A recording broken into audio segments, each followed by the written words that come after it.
Morning बच्चों। आज मैं 6th क्लास के बच्चों के लिए साइंस सब्जेक्ट से चैप्टर 9 फूड एंड हेल्थ यानी भोजन और स्वास्थ्य की वीडियो को लेकर आई हूँ। तो चलिए बच्चों शुरू करते हैं। इस वीडियो में फर्स्ट टॉपिक है फूड एंड हेल्थ यानी भोजन और स्वास्थ्य। भोजन और स्वास्थ्य क्या है देख लेते हैं। जब हम संतुलित आहार नहीं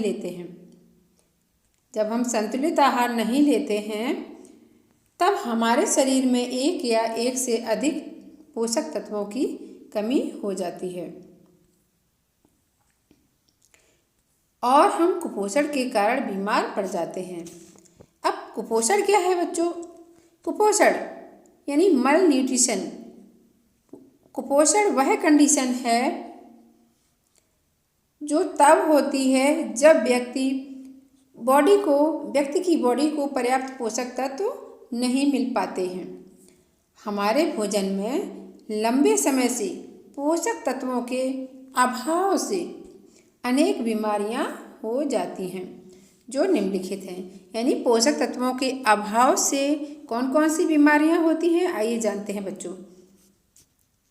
number 1 kwashiorkor, number 2 marasmus, number 3 rickets and osteomalacia, number 4 anaemia, number 5 goitre और नंबर 6 ओबेसिटी। चलिए एक एक बीमारी को डिटेल में देख लेते हैं। क्वाशरिकोर किसे कहते हैं अब देखेंगे बच्चों। क्वाशरिकोर यह बीमारी बच्चों में होती है जब उनके आहार में प्रोटीन कार्बोहाइड्रेट की मात्रा यानी जब उनके आहार में या उनके भोजन में प्रोटीन और कार्बोहाइड्रेट की पर्याप्त मात्रा नहीं होती है तो क्वाशरिकोर की बीमारी से बच्चे पीड़ित हो जाते हैं। और जिन बच्चों को क्वाशरिकोर की बीमारी होती है, प्रॉब्लम होती है, उनमें कौन कौन से लक्षण देखने को मिलते हैं उन्हें देखते हैं बच्चों। नंबर 1 बच्चों की टांगें यानी लेग्स बहुत कमज़ोर और पतली हो जाती हैं। नंबर 2 बाल पतले तथा भूरे हो जाते हैं। नंबर 3 पेट में स्वेलिंग आ जाती है। नंबर 4 मानसिक और शारीरिक वृद्धि धीमी हो जाती है। ये रहे क्वाशरिकोर बीमारी के लक्षण। नेक्स्ट देखते हैं बच्चों मैरास्मस। मैरास्मस बीमारी क्या है और उसके क्या सिम्टम्स हैं देखते हैं बच्चों। मैरास्मस यह बीमारी 1 या 1 साल से छोटे बच्चों में होती है। यह प्रोटीन, वसा और कार्बोहाइड्रेट के अभाव से होती है। बच्चों में इस बीमारी के निम्नलिखित लक्षण दिखते हैं। नंबर 1 बच्चे बहुत दुबले और अंडरवेट हो जाते हैं यानी बच्चे बहुत वीक होते हैं और उनका वजन भी बहुत कम होता है अकॉर्डिंग टू हिज और हर एज। नंबर 2 है त्वचा सूखी, ढीली और फोल्डेड हो जाती है यानी उसमें क्या हो जाते हैं फोल्ड हो जाते हैं, है ना। और नंबर 3 है बच्चे चिड़चिड़े भी हो जाते हैं। नेक्स्ट है 3rd नंबर है rickets and osteomalacia. Vitamin D की कमी से बच्चों में रिकेट्स और बड़ों में यानी वयस्कों में ऑस्टियोमलेशिया नामक रोग हो जाता है। रिकेट्स के लक्षण क्या हैं बच्चों? इसमें क्या होता है हड्डियां मुलायम तथा विकृत हो जाती हैं। जिन बच्चों को रिकेट्स की बीमारी हो जाती है उनको क्या होता है उनकी हड्डियां मुलायम और विकृत हो जाती हैं। और सेकंड पॉइंट है टांगें जो है धनुष के आकार की हो जाती हैं। सीना पिजन प्रकार का या रीढ़ की हड्डियां झुक जाती हैं। कहने का मतलब उनकी टांगें जो होती हैं बच्चों की धनुष के आकार की और रीढ़ की हड्डी झुक जाती हैं। 3rd नंबर है हड्डियों में दर्द और दांतों के इनामिल। अब इनामिल क्या है? दांत की ऊपरी परत जो सबसे कठोर होती है को नुकसान भी हो सकता है। 4th नंबर है ऑस्टियोमलेशिया एक हड्डियों की बीमारी है जिससे फ्रैक्चर का खतरा बढ़ जाता है यानी हड्डियां कमज़ोर होने के कारण थोड़े से ही गिरने पर फ्रैक्चर की संभावना हो जाती है। अब नेक्स्ट बीमारी है बच्चों एनीमिया। एनीमिया को हिंदी में रक्त अल्पता कहते हैं। एनीमिया क्या है और एनीमिया किस पोषक तत्व की कमी से होती है आइए देखते हैं। ब्लड में आयरन की कमी से एनीमिया रोग हो जाता है। रेड ब्लड सेल्स बॉडी में ऑक्सीजन पहुंचाती हैं, यानी रेड ब्लड सेल्स जो होती हैं, लाल रक्त कणिका हमारी बॉडी में ऑक्सीजन पहुंचाती हैं। रेड ब्लड सेल्स के अंदर हीमोग्लोबिन पाया जाता है ना बच्चों। जैसे ब्लड है, ब्लड हमारे ब्लड में कौन कौन सी सेल्स होती हैं? Number 1 red blood cells, white blood cells और प्लेटलेट्स। तो यहाँ पर रेड ब्लड सेल्स की बात हो रही है। सपोज ये रेड ब्लड सेल्स है, ओके, और इसके अंदर जो भरा होता है वो हीमोग्लोबिन होता है ना। तो क्या होता है, रेड ब्लड सेल्स के अंदर हीमोग्लोबिन पाया जाता है, यही हीमोग्लोबिन। अब हीमोग्लोबिन क्या है? हीमोग्लोबिन दो शब्दों से मिलकर बना है। हीम यानी haem means iron, globin means protein. तो हीमोग्लोबिन जो है आयरन और प्रोटीन से मिलकर बना होता है। हीमोग्लोबिन में आयरन यानी Fe और ग्लोबिन नाम की प्रोटीन पाई जाती है। आगे देखते हैं बच्चों, जब बहुत कम रेड ब्लड सेल्स तथा ब्लड में हीमोग्लोबिन की कमी के कारण एनीमिया रोग हो जाता है। यानी एनीमिया रोग जो है कब होता है? जब रेड ब्लड सेल्स की संख्या कम हो या फिर रेड ब्लड सेल्स में हीमोग्लोबिन की मात्रा कम हो, तब की कंडीशन में एनीमिया रोग हो जाता है। अब एनीमिया रोग के लक्षण क्या क्या हैं, चलिए देखते हैं। नंबर 1 कमजोरी, थकान, थोड़ी सी मेहनत करने पर सांस फूलना। सेकंड पॉइंट है त्वचा का पीला दिखना, क्योंकि हीमोग्लोबिन कम होगा तो त्वचा रेडिश नहीं दिखेगी बल्कि येलोइश दिखेगी। भूख न लगना, तेज तेज धड़कन होना, ये एनीमिया के लक्षण हैं। अगर ऑपरेशन और चोट लगने पर बहुत सारा रक्त यानी ब्लड निकल जाता है, तब भी एनीमिया हो सकता है। जिन औरतों को मेंस्ट्रुअल पीरियड के दौरान बहुत सारी ब्लीडिंग हो जाती है, उन्हें भी एनीमिया हो सकता है। रेड ब्लड सेल्स को हेल्दी बनाने के लिए आवश्यक न्यूट्रिएंट्स कौन कौन से न्यूट्रिएंट्स हैं, देखते हैं। नंबर 1 आयरन के अच्छे स्रोत, यानी ऐसी चीज़ें जिसमें आयरन भरपूर पाया जाता है वो हैं जैसे मांस, हरी सब्जियां, सूखे फल और दालें शामिल हैं, ठीक है। और वैसे भी सारी ग्रीन वेजिटेबल्स में आयरन भरपूर पाया जाता है, और इसके अलावा पालक में तो सबसे ज़्यादा आयरन पाया जाता है। सेकंड पॉइंट है B12 के अच्छे स्रोत। विटामिन B12 के कौन कौन से स्रोत हैं, जैसे मांस, दूध, पनीर, अंडे और गरिष्ठ भोजन, ये विटामिन B12 के अच्छे स्रोत हैं, ठीक है बच्चों। थर्ड नंबर है फोलेट, जो वही फोलिक एसिड वाला फोलेट जो है लिवर। फोलेट के स्रोत क्या है? लिवर, ईस्ट एक्सट्रैक्ट, हरी पत्तेदार सब्जियां, संतरा और दूध, ये क्या है? फोलेट के अच्छे सोर्सेस हैं। अब देखिए बच्चों, क्या है गंभीर एनीमिया, यानी सीरियस एनीमिया जो है कब होता है, यानी कहने का मतलब गंभीर एनीमिया जो है, गंभीर एनीमिया के लिए रक्त आदान की ज़रूरत हो सकती है, यानी रक्त देने की ज़रूरत हो सकती है। यानी जिस व्यक्ति को बहुत ज़्यादा एनीमिया हो गया है उसको रक्त चढ़ाने की ज़रूरत हो सकती है। अब नेक्स्ट बीमारी जो है वो है गोइटर। गोइटर को हिंदी में घेंगा रोग कहते हैं। यह आयोडीन की कमी के कारण होता है। अब इसमें क्या सिम्टम्स होते हैं, घेंगा रोग के क्या सिम्टम्स होते हैं, जिसे देखकर हम पता कर सकते हैं कि हाँ इस व्यक्ति को गोइटर रोग हुआ है। जैसे गर्दन का क्षेत्र बड़ा हो जाता है और बच्चों में मानसिक और शारीरिक विकास धीमा हो जाता है। आगे देखते हैं बच्चों, ओबेसिटी। ओबेसिटी को हिंदी में मोटापा कहते हैं। अब ओबेसिटी कैसे होता है, क्या खाने से होता है, देखते हैं। मोटापा भोजन में अत्यधिक पोषक तत्वों के लेने से हो जाता है। इन दिनों बच्चे जो हैं बहुत ज़्यादा फास्ट फूड पसंद करते हैं, जैसे burger, pastry, samosa, chips, pizza, cold drink खाना पसंद करते हैं। अब इन फास्ट फूड में क्या होता है बच्चों? बहुत सारा कार्बोहाइड्रेट होता है और क्या होता है? शुगर होती है। शुगर, कार्बोहाइड्रेट जो है उसमें शुगर ही मिलती है, यानी कार्बोहाइड्रेट बहुत सारा होता है और क्या होता है? फैट होता है ना। तो इस प्रकार का भोजन ज़्यादा लेने से मोटापा हो जाता है, और मोटापा हो जाता है यानी वजन बहुत ज़्यादा बढ़ जाता है। ठीक है बच्चों। और शुगर में तो कार्बोहाइड्रेट ही मिलता है ना। अब स्वस्थ भोजन की आदतें क्या है? स्वस्थ भोजन की आदतें देख लेते हैं बच्चों।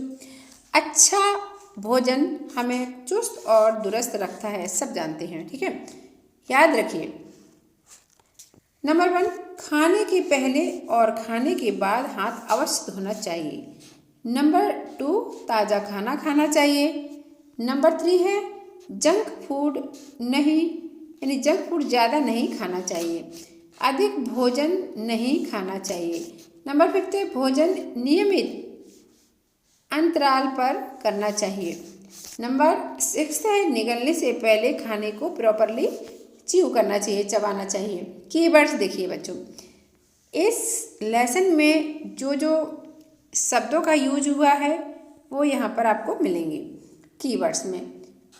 क्या है? भोजन के घटक जो शरीर को ऊर्जा प्रदान करते हैं तथा शरीर को बनाने जैसे विशिष्ट कार्य करते हैं। पोषक तत्व पोषण का स्रोत हैं, यानी भोजन के घटक जो शरीर को एनर्जी देते हैं, है ना, और शरीर को बनाने में विशिष्ट कार्य करते हैं। इसके अलावा पोषक तत्व पोषण का स्रोत है। ठीक है, आप देखिए अब कौन कौन से पोषक तत्व हैं उनको जानिए बच्चों। जैसे आप कार्बोहाइड्रेट, थोड़ा नंबरिंग गड़बड़ हो गई है। नंबर 1 क्या है? कार्बोहाइड्रेट। यहाँ पर आप 1 लिखेंगे, ठीक बच्चों, और यहाँ पर 2 सीरियल, अब इसी के अकॉर्डिंग आगे सीरियल पढ़ाते जाएंगे। कार्बोहाइड्रेट इसको एनर्जी गिविंग फूड कहते हैं, है ना। और सेकंड है फैट, ये भी एनर्जी गिविंग न्यूट्रिएंट्स हैं या ऊर्जा भंडार के रूप में उपयोग किए जाने वाला न्यूट्रिएंट है। नेक्स्ट देखिए बच्चों, अब कुछ चित्र हैं बच्चों, अब चित्रों को देखिए और बताइए इनको कौन सी डिजीज है। ठीक है ना बच्चों। अब ये तो आप जानते हैं, बताइए इस व्यक्ति का गला मोटा है, इसको कौन सा क्या प्रॉब्लम है? गॉइटर है ना। बताया था कि गॉइटर में गले का जो रीजन है यानी क्षेत्र होता है वो बड़ा हो जाता है आकार में। ठीक है, तो इस व्यक्ति को गॉइटर है। अब इस बच्चे को कौन सी प्रॉब्लम है बताइए? इसको रिकेट्स है। क्या है? रिकेट्स में यानी सूखा रोग, इसको हिंदी में क्या बोलते हैं? सूखा रोग। सूखे रोग में क्या होता है? बच्चों की जो हड्डियां होती हैं वो थोड़ी टेढ़ी हो जाती हैं। पैर देखिए धनुष के आकार के हो गए बच्चे के, है ना, पैर धनुष के आकार के हो गए। और क्या है? हड्डियां जो है, रीढ़ की हड्डियां झुक गई हैं। और बाकी तो क्या है, ऐसे रिकेट से पीड़ित बच्चे जो होते हैं उनकी हड्डियों में दर्द भी हो सकता है और दांत के एनेमल भी खराब हो सकते हैं। ठीक है बच्चों, तो ये है रिकेट से पीड़ित बच्चा है। और इसके अलावा नेक्स्ट पिक्चर देखिए, ये बताइए पिक्चर, ये जो है पिक्चर ये किसका है? ये पिक्चर जो है इसमें बच्चे को पहचानिए, इस बच्चे को कौन सा प्रॉब्लम है? ये मैरास्मस प्रॉब्लम है। क्या है? इस बच्चे को मैरास्मस प्रॉब्लम है ना, मैरास्मस डिजीज है। और इस क्या आपको दिख रहा है? ये बहुत दुबला है ना, ये बच्चा जो है बहुत दुबला है। ठीक है ना। और इसके अलावा जो है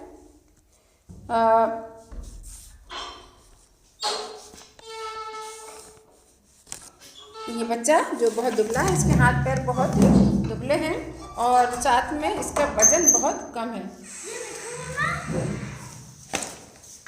इसका वजन बहुत कम है। और इसको क्या है, इसका जो वजन है बहुत कम है और साथ ही साथ इसकी त्वचा ढीली और फोल्डेड है। अब नेक्स्ट पिक्चर देखिए, ये जो पिक्चर है, ये बताइए इस बच्चे को कौन सा डिजीज हुआ है, बताइए।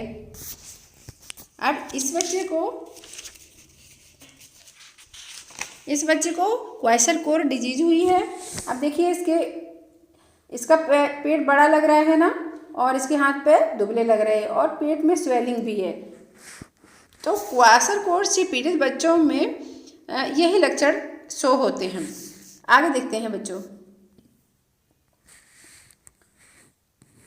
प्रोटीन। अब वही न्यूट्रिएंट्स चल रहे हैं कीवर्ड के। अब जो 4th नंबर है, यानी जो भी नंबर है वो क्या है, प्रोटीन। प्रोटीन क्या है, शरीर को बनाने वाला यानी बॉडी बिल्डिंग फूड है। प्रोटीन को और किस नाम से जानते हैं, body building food. Next number है, हाँ बच्चों एक बात और है, प्रोटीन को बॉडी बिल्डिंग फूड बनाते हैं और हमारा बॉडी है जो प्रोटीन से ही बना हुआ है पूर्ण रूप से। Next, vitamins and minerals. Vitamins minerals क्या हैं, विटामिन्स और मिनरल्स जो हैं हमारी बॉडी को बहुत थोड़ी मात्रा में ज़रूरत होते हैं, लेकिन ये थोड़ी मात्रा बॉडी को चाहिए ही, ठीक है ना। नेक्स्ट है रफेज। अब रफेज मीन्स होते हैं रेशे, रफेज मीन्स रेशे।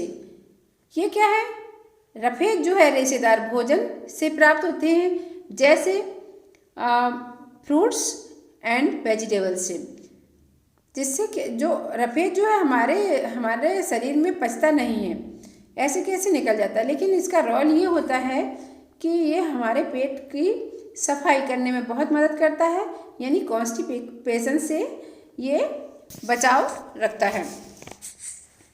नेक्स्ट है बैलेंस्ड डाइट, यानी संतुलित आहार। क्या है संतुलित आहार, ऐसी डाइट यानी ऐसा आहार, ऐसा भोजन जिसमें न्यूट्रिएंट्स की सभी मात्रा यानी सारे न्यूट्रिएंट्स की मात्रा, सारे न्यूट्रिएंट्स उचित मात्रा में उपलब्ध होते हैं।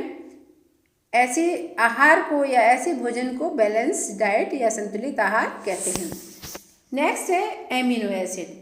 एमिनो एसिड क्या है, ये बच्चों एमिनो एसिड जो है इसको एमिनो अम्ल भी कहते हैं। एमिनो अम्ल का प्रयोग प्रोटीन बनने में होता है या प्रोटीन की सिंथेसिस एमिनो अम्लों से होता है, यानी प्रोटीन का सिंथेसिस जो होता है वो एमिनो अम्लों से होता है। कुछ एमिनो अम्ल हमारे लिए आवश्यक होते हैं, ठीक है, जिनका संश्लेषण हमारा शरीर नहीं कर पाता है, इसलिए उन्हें भोजन से प्राप्त किया जाता है। अतः प्रोटीन की सरल इकाई अमीनो अम्ल होते हैं, ठीक है बच्चों। नेक्स्ट देखिए बॉवेल, ये क्या है, आंतें। बॉडी का वह अंग जो सॉलिड वेस्ट निकालने का कार्य करता है बॉवेल कहलाता है। नेक्स्ट देखिए बी कॉम्प्लेक्स, यानी बी विटामिन बी कॉम्प्लेक्स, यह विटामिन का समूह है, ठीक है ना बच्चों। बी कॉम्प्लेक्स जो है विटामिन का समूह है जो अक्सर खाने में एक साथ मिल जाते हैं। समूह के सभी विटामिन्स युक्त पूरक विटामिन्स बी कॉम्प्लेक्स कहलाते हैं। क्या मतलब, समूह के सभी विटामिन्स युक्त पूरक विटामिन बी कॉम्प्लेक्स कहलाते हैं। अब आगे देखते हैं बच्चों, बेनेडिक्ट सॉल्यूशन। बेनेडिक्ट सॉल्यूशन क्या है, यह एक सॉल्यूशन है या विलयन है ना, यह एक विलयन है जिसका नाम एक अमेरिकी वैज्ञानिक, अमेरिकी रसायन शास्त्री के नाम पर रखा गया है। विलयन जो नीला है, ये इसमें रसायन होता है या ये केमिकल है जो गर्म करने पर शुगर की उपस्थिति, यानी गर्म करने पर शुगर की प्रेजेंस में नीले से पीला या लाल हो जाता है। चलिए आगे देखते हैं, भोजन में स्टार्च की उपस्थिति का परीक्षण, यानी भोजन में स्टार्च है कि नहीं इसका टेस्ट। इसमें क्या करते हैं, सबसे पहले कुछ पके हुए चावलों को अपनी उंगलियों से मैश करते हैं। थोड़ा पाउडरी राइस टेस्ट ट्यूब में लेकर उसमें कुछ बूंदें आयोडीन सॉल्यूशन की मिलाते हैं। ठीक है ना बच्चों, कहने का मतलब थोड़ा सा पका हुआ चावल लेते हैं, उसको हाथ से मैश करते हैं और मैश करने पर थोड़ा सा चावल जो है वो टेस्ट ट्यूब में डालते हैं। टेस्ट ट्यूब में डालने के बाद उसमें क्या करते हैं, आयोडीन सॉल्यूशन को मिलाते हैं, कुछ बूंदें आयोडीन सॉल्यूशन की मिलाते हैं। अब क्या होता है बच्चों, आयोडीन सॉल्यूशन की मिलाने से कुछ बूंदें आयोडीन सॉल्यूशन की मिलाने से क्या होता है, मिलाने के बाद इसको अच्छी तरह से सेक करते हैं। ठीक है, सेक करने के बाद अब इसके कलर को देखते हैं कि क्या इस विलयन में परिवर्तन आया है। परख नली के विलयन का रंग काला नीला हो जाता है। कैसा हो जाता है, काला नीला, जो चावल में स्टार्च की प्रेजेंस को दर्शाता है। अगर खाने में स्टार्च है तो आयोडीन सॉल्यूशन डालने पर वो क्या हो जाता है, उसका कलर काला और नीला हो जाता है। नेक्स्ट देखते हैं, भोजन में ग्लूकोज की प्रेजेंस का परीक्षण। ठीक है, इसमें क्या है, टेस्ट ट्यूब में कुछ ग्लूकोज का पाउडर लेते हैं। ठीक है, जो मार्केट में अवेलेबल रहता है ना, तो वही ग्लूकोज परचेज करके लाते हैं और थोड़ा सा ग्लूकोज टेस्ट ट्यूब में डालते हैं और फिर क्या करते हैं, उसमें पानी मिलाकर विलयन बनाते हैं, घोल बनाते हैं। अब क्या करना है कि अब टेस्ट ट्यूब में बेनेडिक्ट, जो ऊपर बेनेडिक्ट सॉल्यूशन की बात की थी ना, वही बेनेडिक्ट सॉल्यूशन डालकर टेस्ट ट्यूब को गर्म करते हैं। ठीक है बच्चों, अब क्या होता है, टेस्ट ट्यूब के सॉल्यूशन का रंग ईंट के लाल रंग जैसा हो जाता है, जो शुगर की प्रेजेंस को शो करता है। ठीक है बच्चों, ये हो गया ये किसका परीक्षण हो गया, भोजन में ग्लूकोज की प्रेजेंस का परीक्षण। नेक्स्ट देखते हैं प्रेजेंस यानी प्रोटीन की प्रेजेंस का परीक्षण। इसमें क्या करते हैं कि टेस्ट ट्यूब में यानी परख नली में कुछ दूध लेते हैं सबसे पहले। ठीक है बच्चों, टेस्ट ट्यूब में मिल्क लेते हैं और उसमें 10 ड्रॉप्स, लगभग 10 ड्रॉप्स कास्टिक सोडा डालते हैं। ठीक है, 10 ड्रॉप्स लगभग क्या करते हैं, कास्टिक सोडा के सॉल्यूशन की डालते हैं। तब 1 या 2 बूंदें कॉपर सल्फेट विलयन की भी डालते हैं। यानी टेस्ट ट्यूब में दूध लेंगे, थोड़ा सा दूध लेंगे और उसमें about two 10 drops caustic soda solution की डालते हैं और इसके बाद में 1 या 2 बूंद कॉपर सल्फेट विलयन की डालते हैं। अब देखते हैं कि उसमें क्या चेंजेस आए हैं। तो टेस्ट ट्यूब सॉल्यूशन का रंग जो है गुलाबी हो जाता है, जो दूध में प्रोटीन की प्रेजेंस को शो करता है। ठीक है बच्चों, अब इसमें थोड़ा सा चित्र के माध्यम से भी समझ लेते हैं। ये क्या है, ये जो है आपका, इसमें स्टार्च का परीक्षण हो रहा है ना। स्टार्च के परीक्षण में ही था, ये चावल का थोड़ा पाउडर डाला और इसके बाद टेस्ट ट्यूब में क्या डाला था, चावल का यानी राइस ग्राइंड करके डाला था। इसके बाद उसमें आयोडीन सॉल्यूशन की ड्रॉप डाली। अब जब फिर देखा, फिर क्या हुआ, इसका कलर परिवर्तित होकर कैसा हो गया, ब्लू और ब्लैक। ठीक है, नेक्स्ट देखते हैं, ये जो है बेनेडिक्ट टेस्ट है, ये किसका है, इसमें खाने में ग्लूकोज की प्रेजेंस का है टेस्ट। इसमें क्या किया गया है, इसमें तो वही ग्लूकोज का पाउडर लिया गया है। ठीक है, ग्लूकोज का पाउडर लिया गया और इसके बाद ग्लूकोज का पाउडर लेकर के उसमें वाटर डालते हैं। इसके बाद क्या करते हैं, सॉल्यूशन बनाते हैं। ग्लूकोज की पाउडर में थोड़ा सा वाटर ऐड करके विलयन बनाते हैं। इसके बाद बेनेडिक्ट सॉल्यूशन डालते हैं और हीट करते हैं, गर्म करते हैं। गर्म करने के बाद ब्रिक यानी ईंट के जैसा लाल कलर मिलता है। तो ये तो आपका हो गया, ये 2 टेस्ट ट्यूब स्टैंड में रखे हैं। ये आपका स्टार्च का परीक्षण है और ये आपका ग्लूकोज का। ठीक है बच्चों, ग्लूकोज का परीक्षण है। अब नेक्स्ट एक बचा हुआ है, नेक्स्ट प्रोटीन का टेस्ट है। प्रोटीन का टेस्ट में क्या है कि टेस्ट ट्यूब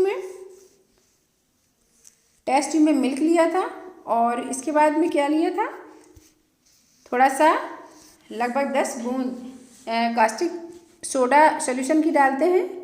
इसके बाद क्या किया, इसके बाद एक या 2 बूंद कॉपर सल्फेट की